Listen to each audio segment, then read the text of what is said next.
Mister Singh প্রাচীন সম্ভ্রান্ত বংশের সন্তান। তাদের আদি বাসভূমি পাঞ্জাবে নয়, রাজপুতানার কোটা রাজ্যে। 3 পুরুষ পূর্বে তাঁর পিতামহ রাজকার্য উপলক্ষে এসে পাঞ্জাবে বাস করেন। সেই থেকেই তাঁরা দেশ ছাড়া। সন্ধ্যের পরে তাঁর বৈঠকখানায় গিয়ে বসতাম এবং দেয়ালে টাঙানো পুরনো আমলের বর্ম, কুঠার, পতাকা, বল্লম প্রভৃতি রাজপুতের যুদ্ধাস্ত্র সম্বন্ধে নানা ইতিহাস ও আলোচনা শুনতে বড় ভালো লাগত। রাজপুতানার, বিশেষ করে কোটা রাজ্যের ইতিহাস সম্বন্ধে মিস্টার সিং এর জ্ঞান খুবই গভীর। কিন্তু এ সকল কথা নয়, আমি একটা আশ্চর্য ঘটনা বলবো। মিস্টার বিনায়ক দত্ত সিং এর মতো সম্ভ্রান্ত ও শিক্ষিত লোকের মুখে না শুনলে আমিও এই কাহিনী হেসে উড়িয়ে দিতাম। একদিন শীতকালে সন্ধ্যের পরে আমি মিস্টার সিং এর বৈঠকখানায় গিয়ে বসেছি। ভীষণ শীত সেদিন। 2 পেয়ালা গরম চা পানের পর তাওয়ার তামাক টানছি। মিস্টার সিং ধূমপানে অভ্যস্ত নন। হঠাৎ কি মনে করে জানি না, আমি তাকে বললাম, মিস্টার সিং, আপনি অপদেবতায় বিশ্বাস করেন? মিস্টার সিং একটু চিন্তা করে বললেন, হ্যাঁ করি। দেখেছেন ভূতটুত? মিস্টার সিং গম্ভীর সুরে বললেন, না, এ আমার কথা নয়, আমার ছোট ঠাকুরদাদার জীবনের ঘটনা। যদি এই ঘটনা না ঘটতো আমাদের বংশে, তবে আজও আমরা কোটা রাজ্যে মস্ত বড় খানদানি তালুকদার হয়ে থাকতে পারতাম। লাহোরে এসে চাকরি করতে হতো না। সে বড় আশ্চর্য ঘটনা। কিরকম? শুনুন তবে। আমার ছোট ঠাকুরদা আমার পিতামহের আপন ভাই নন, বইমাত্র ভাই। তিনি মস্ত বড় শৌখিন মানুষ ছিলেন, আর ছিলেন খুব সুপুরুষ। আমি বিনায়ক দত্ত সিং এর দীর্ঘ গৌরবর্ণ বলিষ্ঠ দেহের দিকে চেয়ে সে কথা অবিশ্বাস করতে পারলাম না। তারপর তিনি বলে যেতে লাগলেন, আমি যখন তাকে দেখেছি তখন আমার বয়স খুব কম, কিন্তু তিনি তখন বদ্ধ উন্মাদ একদম। কেন তিনি উন্মাদ হলেন সেই ইতিহাসের মূলেই এই গল্প। তিনি উন্মাদ হওয়াতে কোটা রাজদরবারের আইন অনুসারে তার ভাগের সমস্ত সম্পত্তি আমাদের হাতছাড়া হয়। সে কথা যাকগে, আসল গল্পটা বলি। বিনায়ক দত্ত সিং তাঁর অনবদ্য উর্দুতে সমস্ত গল্পটা বলে গেলেন। মধ্যে মধ্যে আমি তাকে নানা প্রশ্ন করেছিলাম, সেসব বাদ দিয়ে শুধু গল্পটাই আমার নিজের ভাষায় প্রকাশ করলাম। আমাদের গ্রাম থেকে কিছু দূরে কোটা দরবারের একটা সৈন্যদের আড্ডা ছিল। আমার ঠাকুরদাদা সেই সৈন্যদের আড্ডায় মাঝে মাঝে যেতেন মদ খেয়ে ফুর্তি করতে। তার 2-1 বন্ধু সেখানে ছিল। তাদের সঙ্গের নেশাতেই সেখানে যাওয়া। একবার জ্যোৎস্না রাতে তিনি আর তার 2 বন্ধু খেয়ালের মাথায় বড়ি নদীতে স্নান করতে যাবেন বলে ঘোড়ায় করে বেরুলেন। বড়ি নদী মরুভূমির মধ্যে দিয়ে 3 শাখায় ভাগ হয়ে সাবলীল গতিতে বয়ে গেছে।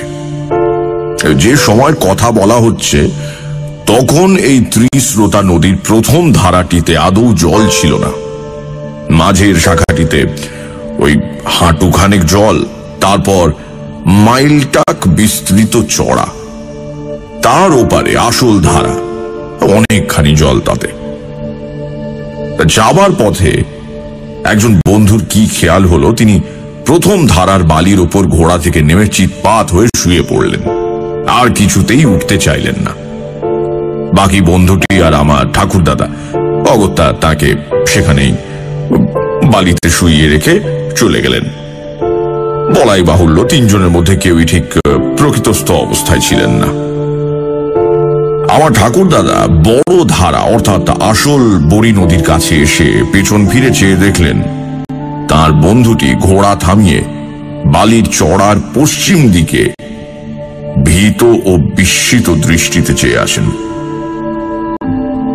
ঠাকুরদাদা বললেন, ওদিকে কি দেখছো চেয়ে? বন্ধু মুখে কিছু না বলে সেদিকে আঙুল দিয়ে দেখালে আর ইঙ্গিতে ঠাকুরদাদাকে চুপ করে থাকতে বললে।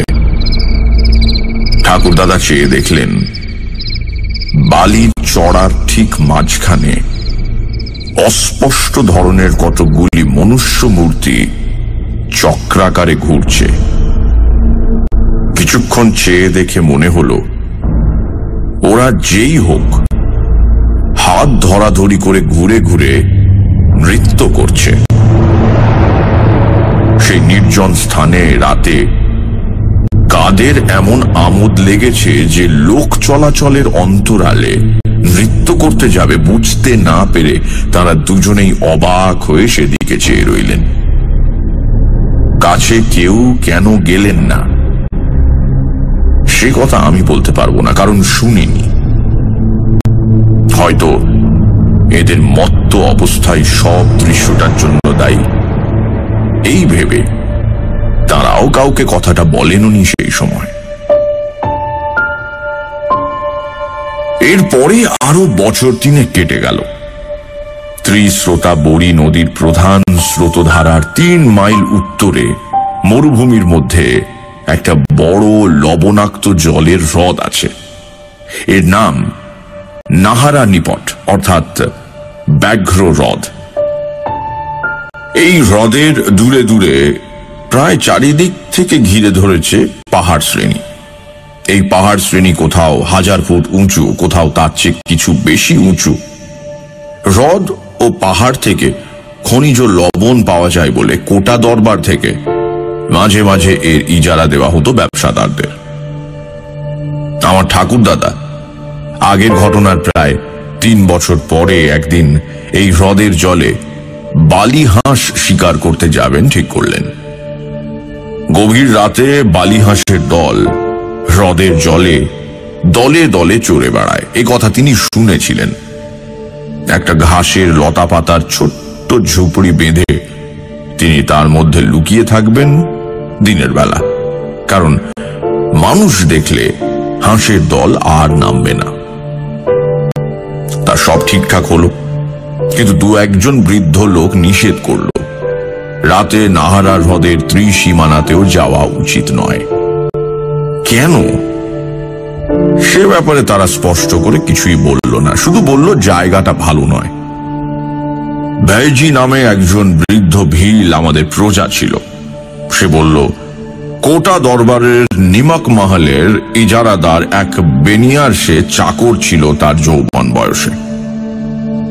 সেই বেনিয়ার লবণের গুদাম আর আড়ত ছিল নাহারা হ্রদের পাড় থেকে মাইল খানেক দূরে পাহাড়ের কোলে।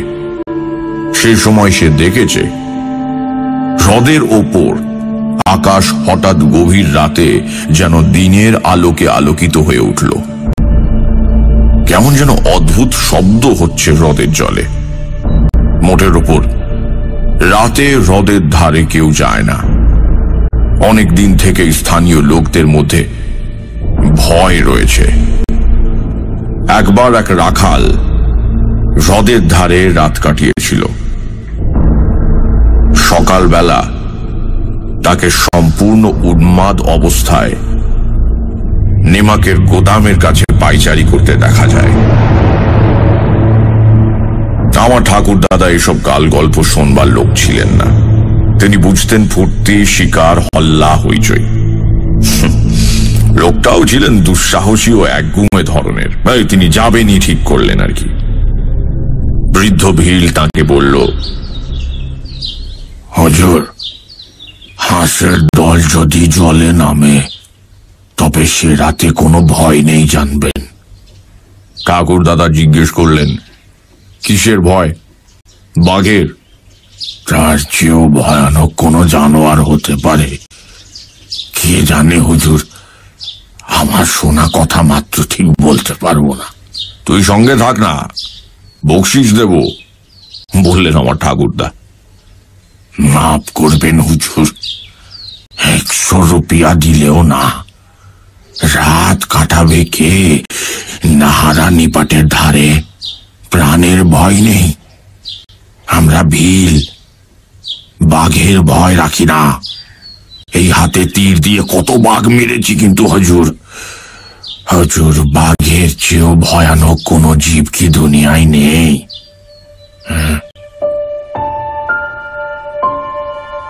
আমার ঠাকুর দাদা নাহারা হ্রদ ভালো জানতেন না। ঠিক আমাদের অঞ্চলে হ্রদটা নয়, আমাদের গ্রাম থেকে 40 মাইল দূরে। তখনই তিনি ভিলদের গ্রাম থেকে রওনা হয়ে 7-8 মাইল হেঁটে পাহাড় ডিঙিয়ে সমতল ভূমিতে নামলেন। দূরে মস্ত বড় হ্রদটার লবণাক্ত জলরাশি প্রখর সূর্যতাপে একেবারে চকচক করছে। জনপ্রাণী নেই কোনো দিকে। বেলা তখনও অনেকখানি আছে। এমন সময়ে ঠাকুর দাদা হ্রদের ধারে পৌঁছে গেলেন এবং নল খাগড়া ও শুকনো ঘাস দিয়ে সামান্য একটু আবরণ মতো তৈরি করে নিলেন ওই জলের ধারে, যার আড়ালে তিনি বন্দুক নিয়ে লুকিয়ে থাকতে পারেন। হাঁসের দল তাকে না টের পায়।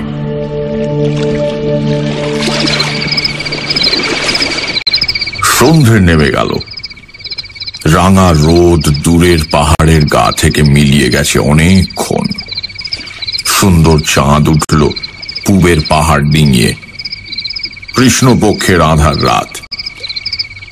একদল সবুজ বনটিয়া জলের ধারে নেমে আবার উড়ে গেল।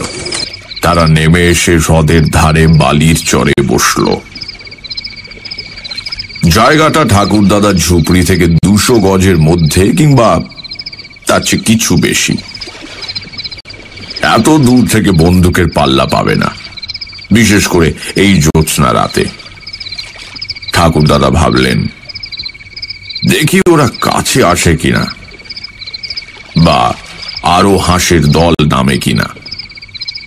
শিকারীর পক্ষে ধৈর্যের মতো গুণ আর কিচ্ছু নেই।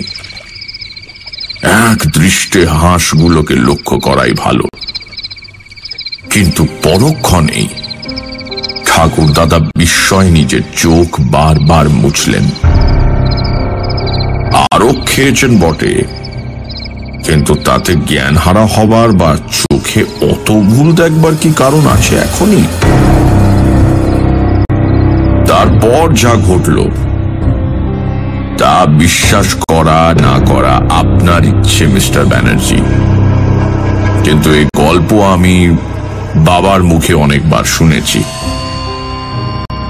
আমাদের বংশের ঘটনা। কাজেই আমি আপনাকে মিথ্যে বলছি বানিয়ে অন্তত এইটুকু ভাববেন না। ঠাকুর দাদা দেখলেন সেই হাঁসগুলো সাধারণ হাঁসের মতো নয়, অনেক বড়, অনেক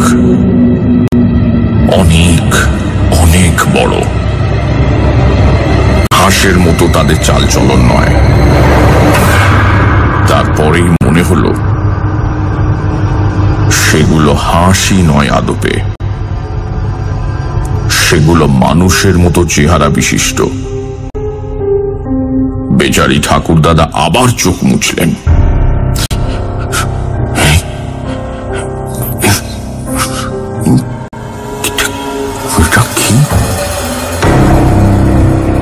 আরো ওইটুকু খেয়ে আজ আবার একই দশা। পরক্ষণেই সেই জীবগুলি জলে নামল এবং হাঁসের মতো সাঁতার দিয়ে তিনি যেখানে লুকিয়ে আছেন তার কাছাকাছি জলে এসে গেল।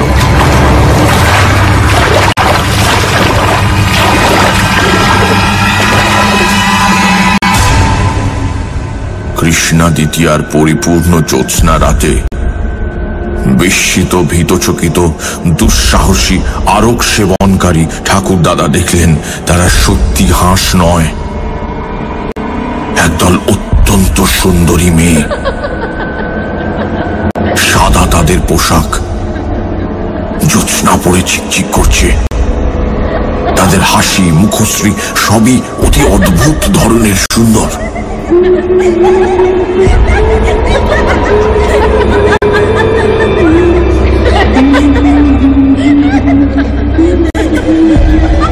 কতক্ষণ ধরে তারা নিজেদের মধ্যে খেলা করলো জলে। রাজহংসের মতো সুঠাম ধরনে নিঃশব্দে সুন্দর ভঙ্গিতে হ্রদের বুকে সাঁতার দিতে লাগলো।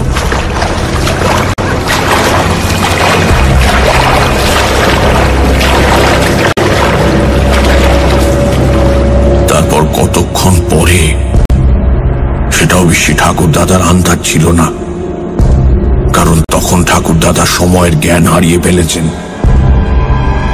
ওরা সবাই জল থেকে উঠল এবং অল্প পরেই জ্যোৎস্না ভরা আকাশ দিয়ে ভেসে হাঁসের মতোই শুভ্র পাখা নেড়ে অদৃশ্য হয়ে গেল।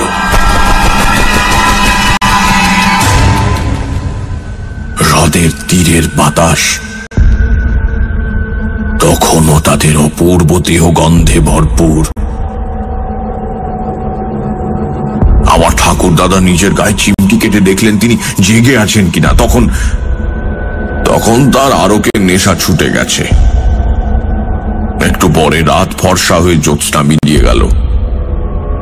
তিনি উদ্ভ্রান্ত মস্তিষ্কে হ্রদের পার থেকে হেঁটে চলে এলেন পাহাড়ের কোলে। সেখান থেকে পৌঁছলেন ভিলদের গ্রামে। বৃদ্ধ ভিল ভাইজি তাকে বলল, হুজুর, হাঁস নেমেছিল কাল। ঠাকুরদাদা মিথ্যে কথা বললেন। হাঁস নাকি নেমেছিল, কিন্তু তিনি একটাও মারতে পারেননি। এবার কেন মিথ্যে বললেন শুনুন। কি এক দুর্বার মোহ তাকে টানতে লাগলো দুপুরের পর থেকেই। আবার তাকে যেতে হবে নাহারা হ্রদের তীরে ওই রাতে। ভাইজিকে সত্যি কথা বললে পাছে সে বাধা দেয়। কিন্তু সেই রাতে বুনো বালি হাঁসের দল নামলো হ্রদের জলে। আসল হাঁসের দল। পরপর কয়েক রাত শুধু বন্য হংসের দল নামে আর খেলা করে। আমার ঠাকুরদাদা ঝুপড়ির মধ্যে শুয়ে শুয়ে চেয়ে থাকেন। বন্দুকের গুলি করতে তার মন সরে না। তারপর আর একদিন শেষ রাতের জ্যোৎস্নায় বন্য হাঁসের বদলে নামলো সেই অদ্ভুত জীবের দল। এদিন তারা আরো কাছে এলো। বন্য রাজহাঁসের মতো সাঁতার দিয়ে বেড়ালো জলজ ঘাসের বনের পাশে পাশে। তাদের অপূর্ব সুন্দর মুখশ্রী জ্যোৎস্নার আলোয় ঠাকুরদাদার মুগ্ধ দৃষ্টির সামনে কতবার পড়ল।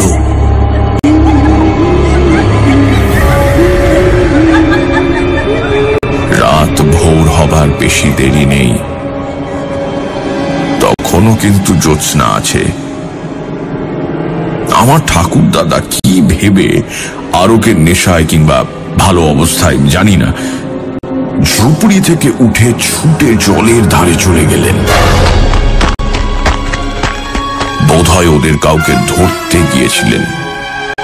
অমনি ত্রস্ত বন্য হাঁসের মতো সেই অলৌকিক জীবের দল তাড়াতাড়ি সাঁতরে কে কোথায় দূরে চলে গেল এবং পরক্ষণে শেষ রাতের বিলীয়মান চন্দ্রালোকে তাদের লঘু দেহ ভাসিয়ে আকাশ পথে অদৃশ্য হয়ে গেল। পরদিন দুপুর বেলায় আমার ঠাকুরদাদাকে উন্মাদ অবস্থায় হ্রদের দ্বারের বালির চড়ায় লক্ষ্যহীন ভাবে ঘুরে বেড়াতে দেখে একজন জেলে তাকে ভিলদের গ্রামে পৌঁছে দেয়। বৃদ্ধ ভাইজি ঘাড় নেড়ে বলেছিল, আমি বলেছিলাম হাঁসের দল যেদিন না নামে সেদিন বড় ভয়। ঠাকুরদাদা মাঝে মাঝে ভালো হতেন, আবার উন্মাদ হয়ে যেতেন। ভালো অবস্থায় বাড়িতে এই গল্প করেছিলেন, একবার নয় অনেকবার। মৃত্যুর প্রায় 10 বছর আগে তার মোটেই ভালো অবস্থা আসেনি। বদ্ধ অবস্থায় তার মৃত্যু ঘটে। বিনায়ক দত্ত সিং গল্প শেষ করলেন। আমি বললাম, খুব অদ্ভুত ঘটনা, তবে বিংশ শতাব্দীতে বিশ্বাস করা শক্ত, সে আমিও জানি। আমাদের দেশেও সকলে বিশ্বাস করে না।